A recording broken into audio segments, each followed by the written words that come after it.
सभी दर्शकों को Radhe Radhe. Welcome to my channel Sanatan Bhakti Parivar. भाइयों, जैसा कि आपने पिछली वीडियो में देखा था कि एक दीपक वर्मा जी का प्रश्न आया हुआ था, तो आज लेकिन हम महाराज जी से कुछ अपनी पर्सनल रिक्वेस्ट करना चाहेंगे, या फिर समझ लीजिए महाराज जी की हमारे दर्शकों की भी यही रिक्वेस्ट है कि आप आज कुछ ऐसा हमारे दर्शकों को सुनाएं और हमें सुनाएं जिस प्रसंग में ज्ञान, वैराग्य, भक्ति तीनों चीज़ों का उसमें निचोड़ हो और हम और हमारे दर्शक इसको सुनकर बहुत ही अच्छा फील करें और उनको बहुत ज्ञान प्राप्त हो। तो महाराज जी के चरण कमलों में मेरा निवेदन है कि कुछ ऐसा सुनाएं जिससे कि हमारे दर्शकों का और हमारा सुनने में बहुत अच्छा लगे। कृष्णाय वासुदेवाय हरये परमात्मने प्रणतक्लेशनाशाय गोविन्दाय नमो नमः। ओम श्री राधा कृष्णाभ्याम नमः। आज का जो प्रसंग है बहुत ही मार्मिक, बहुत ही रोचक है। यदि आप बिना स्किप किए देखेंगे तो आपको बहुत ही कुछ इस प्रसंग में अद्भुत ज्ञान मिलेगा।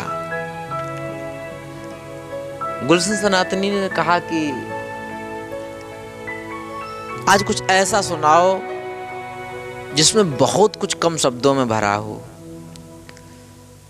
तो मुझे भगवान श्री राम जी की ही वाणी याद आई। एक बार जिस समय ऋष्यमुख पर्वत पर भगवान श्री राम जी निवास कर रहे थे, उस समय लक्ष्मण जी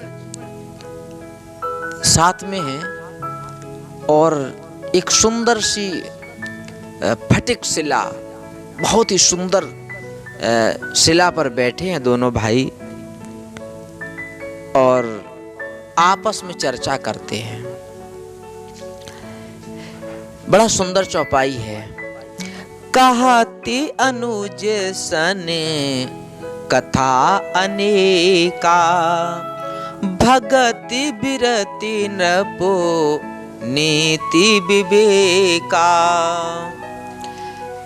अपने छोटे भाई के सहित में बहुत सी कथाएं कह रहे भगवान जी राम जी। कौन कौन सी कथाएं? बोले भक्ति, वैराग्य की, नृपनीति माने राजनीति की और ज्ञान की कथाएं कहते हैं। और जब वो कथाएं कहते हैं तो लक्ष्मण जी बड़ा ध्यानपूर्वक सुन रहे हैं। मैं आप सभी से ये निवेदन करूंगा इस प्रसंग को लेकर के, जब भी अपने भाइयों के सहित अथवा अपने बच्चों के सहित अथवा अपने सगे संबंधियों के साथ बैठें तो ऐसा नहीं करें कि संसार की बात करें। राम जी से ये शिक्षा लेनी चाहिए, इन विषयों के इर्द गिर्द ही चर्चा करनी चाहिए। कौन कौन से? भक्ति की, वैराग्य की, राजनीति की, धर्मनीति को समझ लो, ज्ञान की चर्चाएं करना चाहिए। लेकिन लोग क्या होता है, कहीं इधर की बातें उधर, उधर की बातें इधर करते हैं। इस प्रसंग से सबसे पहली सीख लेना चाहिए। क्यों? राम जी ने स्वयं लक्ष्मण जी के साथ इधर उधर की चर्चा ना करते हुए इन्हीं से संबंधित की है। और प्रसंग की देखो बहुत लंबा प्रसंग है, लेकिन मैं उनमें से कुछ चौपाइयों को ही आपके बीच में रखूंगा। हो सकता है कि बहुत सी चौपाइयां मैं प्रसंग को मद्देनजर रखते हुए हम छोड़ भी दें, लेकिन मैं गागर में सागर भरने की कोशिश कर रहा हूं। ध्यान से सुने। वर्षा काले मेघ न बुछाए, अरे गरजत लागते परम सुहाए। हे लक्ष्मण, देखो वर्षा के समय में आकाश में बादल छाए हुए हैं, गरजते हैं, बरसते हैं, कितने सुंदर सुहावने लगते हैं। अब जरा आप बरसात के दिनों को याद करेंगे तो कैसा लगेगा, कितना सुंदर सुहावना चारों ओर मौसम होता है। और जब वो गरजते हैं तो गरजने की आवाज में जो छोटे छोटे बच्चे होते हैं कभी कभी डर जाते हैं। ऐसे ही उन्होंने भी कहा है। यद्यपि एक बहुत ही सुंदर दोहा, जब बादल गरजते हैं तो उनको देख करके और गर्जना को सुन करके जो मोर है ना, मोर पक्षी, उनके जो झुंड हैं वो देख करके नाचते हैं। लक्ष्मण देखो मोरगन नाचति बारिद पेख, ग्रही बिरत रत हरस जस, विष्णु भगत कहूँ देख। कहते हैं हे लक्ष्मण, जब बादलों को देख करके मोरों के झुंड नाचने लगते हैं, ऐसे ही संसार में जिनके हृदय में वैराग्य के प्रति थोड़ी भी अनुरक्ति है, प्रेम है वैराग्य के प्रति, भक्ति के प्रति, तो वो विष्णु भक्तों को देख करके, यानी कि संत महात्माओं को देख करके बड़ा प्रसन्न हो जाते हैं। आप देखिए गोस्वामी तुलसीदास जी ने कितना गजब का मतलब प्रकृति का, वर्षा काल का और ज्ञान वैराग भक्ति राजनीति से कैसा संबंध स्थापित किया है। मैं तो गोस्वामी तुलसीदास बाबा जी को चरणों में कोट कोट प्रणाम करता हूँ और आजीवन उनके प्रति मेरी निष्ठा रहेगी। ऐसा ज्ञान कैसे मिलाया होगा, ये बड़ा समझने योग्य है। कहते हैं कि पत्नी जो होती है वो अर्धांगिनी होती है और उस अर्धांगिनी को मतलब आधा अंग, इसलिए राम जी साधारण मनुष्यों की तरह लक्ष्मण जी से कह रहे हैं कि घन घमंड नभो गरजति घोरा, और प्रियाहीन मने डरपत मोरा। कहते हैं कि सुनो, बादल जब गरजते हैं आकाश में तो मुझे डर लगता है। क्यों? बोले मेरी सीता जी साथ में नहीं है। तो इससे हमें आपको सीख क्या लेना चाहिए कि किसी भी परिस्थिति में यदि मुसीबत का समय है तो अपनी पत्नी का सहयोग लेना चाहिए। उनको त्याग नहीं बल्कि उनकी कमी को एहसास करना चाहिए, क्योंकि अर्धांगिनी कही गई है शास्त्रों में। और अगली जो चौपाई है वो बहुत ही गजब की है और उसको सभी को, व्यक्ति को बहुत गहराई से उसका भावार्थ समझना चाहिए। दामिन दमके रही घन माही, खल की प्रीते यथा थिर नाही। कहते हैं कि जो दामिनी मतलब बिजली, आकाश में जब बिजली चमकती है तो दामिन दमक रही घनमाही, बादलों में जब बिजली चमकती है तो वो कुछ देर के लिए चमकती है, स्थायी रूप से नहीं चमकती है। और जब थोड़ी देर के लिए चमकती है तो फिर अपने आप अलोप हो जाती है, लुप्त हो जाती है। कैसे? उदाहरण दिया, बोले खल के प्रीत यथा तेरे नाही। आप कभी भी एहसास करना, किसी दुष्ट व्यक्ति से मित्रता करके देख लेना और वो मित्रता का व्यवहार क्या करेगा। आज मित्रता की और 2-4 दिन में उसकी मित्रता समाप्त हो जाती है। मतलब दुष्ट की मित्रता नहीं होती है, जैसे आकाश की बिजली नहीं होती, होते कुछ क्षण के लिए। ऐसी दुष्ट प्रकार के जो खल हैं उनकी जो मित्रता है वो स्थायी नहीं होती है। इसलिए मेरा निवेदन है आप सभी लोगों से, दुष्टों के साथ मित्रता नहीं अपितु उनसे सचेत रहना चाहिए। यदि कभी कभी ऐसा होता है कि मित्रता करनी पड़ती है तो मित्रता नहीं, मित्रता का नाटक कर लो, क्योंकि उनकी स्थिरता नहीं होगी। क्या गजब की चौपाई लिखी है महाराज जी ने, गोस्वामी तुलसीदास बाबा जी ने। बरसहि जल दे भूमि नियराए। जो बादल हैं वो भूमि के समीप आकर के बरसते हैं। देखो, विज्ञान भी ये बात मानती है कि जो बादल बरसने वाले होते हैं उनकी और पृथ्वी की दूरी बहुत अधिक नहीं होती है, लेकिन जो ऊपर सफेद सफेद जो हवा में उड़ते नजर आते हैं उनकी दूरी होती है। जब जो बरसने वाले बादल होते हैं जब पृथ्वी के नजदीक आकर के जब होते हैं तो वो बरसने लगते हैं। बरसहि जल दे भूमि नियराए। कैसे? बोले यथा नवई बुधे विद्या पाए। कोई विद्वान पुरुष जब विद्या अपार प्राप्त कर लेता है तो वो नब जाता है, मतलब झुक जाता है। और जिसको थोड़ा बहुत ज्ञान हो गया ना, वो सादे नहीं सदता भैया, वो तो अपने ज्ञान के अहंकार में चूर हो जाता है। लेकिन जो वास्तविक में ज्ञान अर्जित कर लेता है वो ऑटोमेटिक वो झुक जाता है, यानी कि सरल हो जाता है। मैंने कई बार आप लोगों को बताया कि इस संसार में सरल बनना, सहज बनना ये बहुत ही कठोर है। कठोर नहीं कह सकते, कठिन कह सकते, कठिन है। जैसे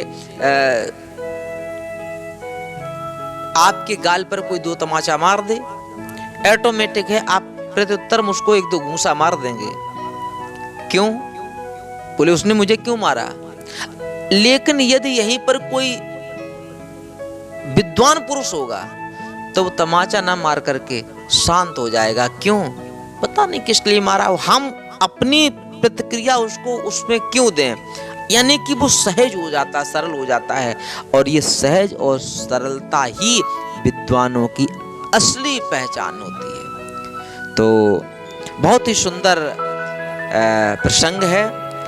आगे चौपाई में लिखते हैं, बूंदे अघाते सहाई गिरी कैसे, खल के बचन संत साह जैसे। बोले ये जो वर्षा काल में जब भयंकर बारिश होती, जो उनके बूंदें गिरती हैं और कभी कभी ओले भी गिर जाते हैं, वो कैसे धरती जो ये पर्वत होते कैसे सहते हैं, कैसे? तो बताया, खल के बचन संत साह जैसे।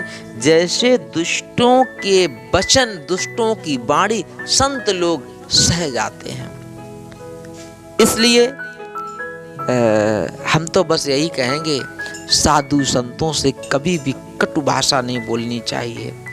देखो, बोलने को आप कुछ भी बोलो, लेकिन याद रखना, मैंने बहुत पहले एक कहानी सुनाई थी। एक संत जी जा रहे थे गंगा स्नान करने के लिए, तो एक राहगीर में एक पत्नी अपनी प्रेमिका के साथ एक प्रेमी जा रहा था, तो उसने संत की छींटा लग गए थे, थोड़ा तो सो एक दो तमाचे मार दिए थे। इसकी कहानी आप पूरी सुन लेना, लिंक डिस्क्रिप्शन में डलवा दिया जाएगा। तो कहने का मतलब है सरलता, सहजता, ये बहुत बड़ी बात है। आप सभी से निवेदन कि संतों को कभी भी कटुवाणी नहीं सुनानी चाहिए, अपितु उनका सम्मान करना चाहिए जितना हो सके उतना। अगली चौपाई में लिखते हैं गोस्वामी तुलसीदास महाराज जी, क्षुद्र नदी भरी चली तुराई, जश थोरे हुदन खल बोराई। छोटी छोटी नदियां ऐसे भर करके, यानी कि उफान में चलती हैं, जैसे थोड़ा सा धन पा करके जो दुष्ट प्रकार के लोग होते बौरा जाते हैं। मतलब अपने आप को अरे मेरे पास बहुत है, हम ऐसा कर देंगे, वैसा कर देंगे। लेकिन एक इनकी पहचान है, छोटी छोटी छोटी छोटी नदियों की। एक बहुत ही चौपाई आपने कई बार सुनी होगी, भूमि पर ते भा ढाबर पानी जिम जीवई माया लपुटानी। इस धरती पर आकाश से स्वच्छ निर्मल जल की बूंद आती है, लेकिन जैसे इस धरती के समीप आती है, धरती की स्पर्श होती है, तो तुरंत वो गंदली हो जाती है, ढबरीली हो जाती है। कैसे?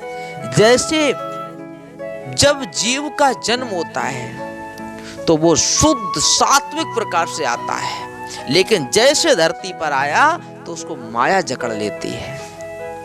अयम निजहा परो बेति गणना चालक नाम उदार चरता नान्तो वसुदैव कुटुंबकम। इसकी जो पहली सूक्ति है उस पर ये पहुंच जाते हैं। कहने का भाव, जीव को माया ग्रसित कर लेती है। अंगली चौपाई, सिमेटे सिमेटे जल भरही तलावा, जिम सद्गुण सज्जन ताह आवा। जो बड़े बड़े तालाब होते हैं, जैसे वर्षा होती है तो खेतों का पानी इधर उधर होकर के वो तालाब की तरफ पहुंचता है और वो तालाब में भरते रहते हैं। क्यों? उदाहरण दिया, बोले जिम सद्गुण सज्जन पाहियाबा। जैसे चारों तरफ से जल उस तालाब के पास पहुंचने लगता है, उसी प्रकार से जो सज्जन पुरुष लोग होते हैं उनके पास चारों तरफ से घूम घूम करके ज्ञान एकत्रित होता रहता है।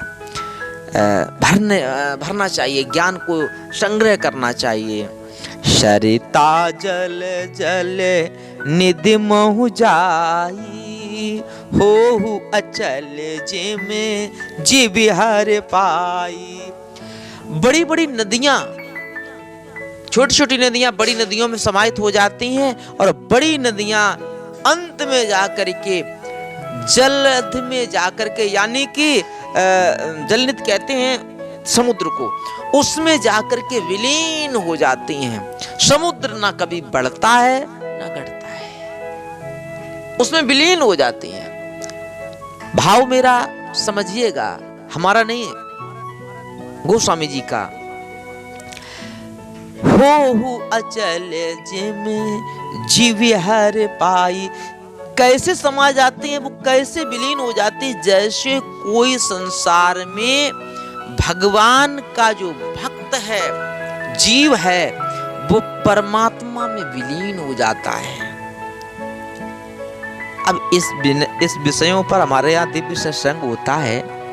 यदि आप लोगों को समय मिला करे तो इस सत्संग में आया करो, तब मैं इस पर विस्तार पूर्वक चर्चा करता हूँ। हमारे अन्य साथी लोग भी करते हैं। कहने का भाव, अब इस विषय को बहुत कुछ हृदय में आ रहा है, मैं क्या क्या बोलूं, बस इतना समझ लो कि जीव परमात्मा में विलीन हो जाता है। जैसे नदी समुद्र में, सागर में विलीन हो जाती है। विलीन होकर के कहाँ चले जाती है? बोले विलीन हो जाती है, वो मिल जाती। इसी प्रकार से जीव की जो आत्मा है वो उसमें विलीन हो जाती, परमात्मा में समाहित हो जाती है। ऐसा यदि संयोग बने तो इससे अच्छा और क्या होगा। बहुत कुछ लिखा है।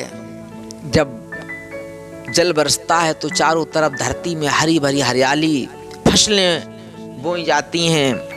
बहुत अच्छा दोहा, हरित भूमि तृण संकुल, समुझ पर ही नहीं पंथ, जिम पाखंड बादते गुप्त हूँ ये शद ग्रंथ। इस दोहे को जब मैं पढ़ता हूं तो ये लगता है कि कलयुग के लिए सबसे अच्छी बात लिख के गए हैं। जैसे धरती पर जल बरसता है तो चारों ओर हरी भरी हरियाली उग आती है, और जब वो हरियाली उग आती है तो आपने देखा भी होगा, समझ रहे हो, देखा भी होगा, पेड़ पौधे इतने हो जाते हैं कि जो मार्ग होता है वो ढक जाता है, चारों तरफ हरियाली हो जाती है, जो रास्ता है वो बाधित हो जाते हैं। सकरे हो जाते, दिखाई नहीं, रास्ते दिखाई तक नहीं देने लगते हैं। और आज की बात नहीं है, आजकल तो रोड हैं, बड़ी बड़ी सड़कें हैं, लेकिन प्राचीन काल में जिस समय ये गोस्वामी तुलसीदास जी बाबा ने लिखा है, उस समय की यदि कल्पना करोगे तो आप सोचो कि कैसे रास्ते थे। और वो सब रास्ताएं ढक जाते थे, चारों तरफ से वनस्पतियां उग जाती थी। कैसे? तो ऐसे जैसे जिम पाखंड बाधते, पाखंड बाद से क्या होता है? गुप्त हुई सदग्रंथ। पाखंड बाद जब बढ़ता है तो सच्चे धर्म ग्रंथों की, सद ग्रंथों को कोई पढ़ने वाला नहीं होता है। मुझे वाकया याद आ रहा है, मैं उस पर थोड़ी चर्चा करूं। एक जगह मैं भी तीर्थ स्थान पे गया तो कुछ लोग हाथों में एक धार्मिक पुस्तक लिए हुए, उसमें लिखा था गीता सार।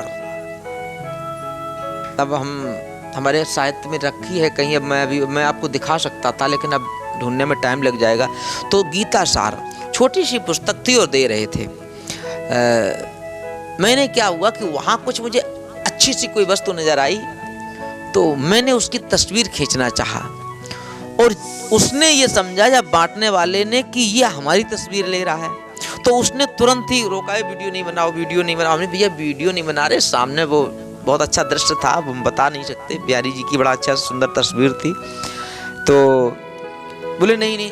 तो उसने पुस्तक दी मुझे, हमने उसको आकर के घर पे थोड़ा पढ़ा। तो आपको सच बताऊं कि वो पुस्तक नहीं, धर्म का प्रचार नहीं, अब तो धर्म पर कुठाराघात, मतलब वास्तविक गीता लिखा था उसमें। तो हम ये पूछ रहे, भगवान श्री कृष्ण ने गीता सुनाई थी, क्या वो नकली थी? है ना? ये पाखंडवाद नहीं और क्या है? आज हम देख रहे जगह जगह कथाएं हो रही, भागवत हो रही है, लेकिन वास्तविक कथाओं से लोग दूरियां बनाते चले जा रहे हैं और केवल संगीत को प्रधान बना लिया है, धन को प्रधान बना लिया। अब केवल वक्ताओं की ही कमी नहीं है, यहाँ तक मैं ये तक कहूँगा कि श्रोताओं की भी कमी है, उनको भी वही पसंद है। यद्यपि मैं इस विषय पर नहीं जाना चाहता हूँ, मैं अपने विषय पर आना चाहूँगा। तो हम आपसे बारंबार मैं निवेदन कर रहा हूँ, ये कह रहा हूँ, इसको आप बारंबार सुनिएगा। तो मैं ये कह रहा हूँ कि पाखंडवाद से सदग्रंथ लुप्त हो जाते हैं। हम आप लोग सदग्रंथ पढ़ें।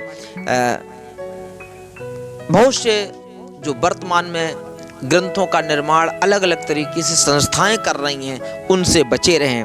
देखिए, 4 वेद हैं, 6 शास्त्र हैं, 18 पुराण हैं, भगवत गीता है, वाल्मीकि रामायण है, रामचरितमानस है। ऐसे धार्मिक ग्रंथों का अध्ययन करना चाहिए। हमने अब 18 पुराणों की अपेक्षा मैंने जाने कितने पुराणों के नाम ऐसे सुने हैं। मैं किसी पुराण का यहाँ नाम नहीं लूँगा, क्योंकि बहुत से लोग उस पर टिप्पणियाँ करेंगे, लेकिन याद रखें 18 पुराण जो हमारे व्यास जी ने बनाए हैं, उनका अध्ययन करना चाहिए। यद्यपि इस पे बहुत लंबी चर्चा हो सकती है, लेकिन उस पर मैं नहीं जाना चाहूँगा।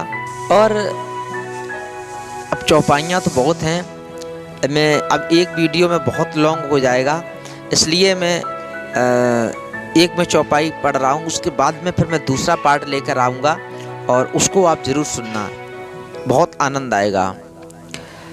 दादुर धुन चाहूँ दिशा सुहाई, वेद पढ़ई जनो बटु समुदाय। जब बादल आते हैं ना वर्षा काल में, तो होता क्या है कि चारों ओर मेढक की ध्वनियाँ, टर टर की आवाज होती है। कैसे? जैसे बटु ब्राह्मण, उनकी जो बच्चे हैं, अथवा वेद पढ़ने वाले जो वेद पाठी ब्राह्मण हैं, वो जब वेदों के मंत्रों को उच्चारण करते हैं तो क्या तरीके से उच्चारण करते, वो ध्वनियाँ बहुत दूर दूर तक फैलती हैं। कितना सुंदर आपस में तालमेल किया है, बहुत कुछ है। अब मैं एक चौपाई और कहूँगा, फिर दूसरा पार्ट लेके आऊँगा। अर के जबा से पात बिन भयो, जसु सुराज खल ऊधम गयो। कौआ जिसको मदार बोलते हैं, और जबास, ये जबासा, ये पत्ते विहीन हो गए, इनके पतझड़ हो जाते हैं। कैसे? देखो, सारी सृष्टि में नई नई सृष्टि उत्पन्न हो रही है, जाने कितनी हरियाली फैली हुई, लेकिन ये दो पौधे ऐसे हैं, ये पतझड़ में हो जाता है। कब? जब बरसात आती है। क्यों? अब इसको हम तो नहीं जानते हैं, भगवान की कृपा है। लेकिन बाबा तुलसीदास जी ने लिखा है, जस सुराज, कोई राजनीतिक चर्चा ना करें, जैसे कोई अच्छा राजा अच्छा राज्य करता है, तो उनके जो विरोधी होते हैं ना, राजनीतिक लोग, मेरी बात को ना उठाएं, जो वो एक साथ मिल मिल करके सब कुछ प्रयास करते हैं, लेकिन वास्तविक अच्छे राजा के राज्य में एक भी उनकी चलती नहीं है, अपितु राज्य के नियमों को उसको पालन करना ही पड़ता है। उनके सारे उद्यम चले जाते हैं। खोजत कतहु मिलई नहीं धूरी, करई क्रोध जिम धर्म ही दूरी। अगर कोई सोचे कि हम 1 किलो 2 किलो कहीं धूल एकत्रित कर लें, मिट्टी तो मिल सकती है लेकिन धूल नहीं। क्यों? क्योंकि वर्षा की बूंदों के कारण उस सब खोजने पर भी धूल नहीं मिलती है। कैसे नहीं मिलती? तो बताया, करई करई क्रोध जिम धर्म ही दूरी। जैसे धर्म जो है, जो क्रोध है, वो धर्म से दूरी बना लेता है ना, बहुत दूरी हो जाती है। इसी प्रकार से वर्षा आने पर धूल की दूरी बन जाती है। ठीक है, अब मैं इस वीडियो को यहीं पर रोक रहा हूँ। नेक्स्ट वीडियो में हम इसके आगे के प्रसंग को सुनाएंगे। तब तक के लिए सभी को राधे राधे।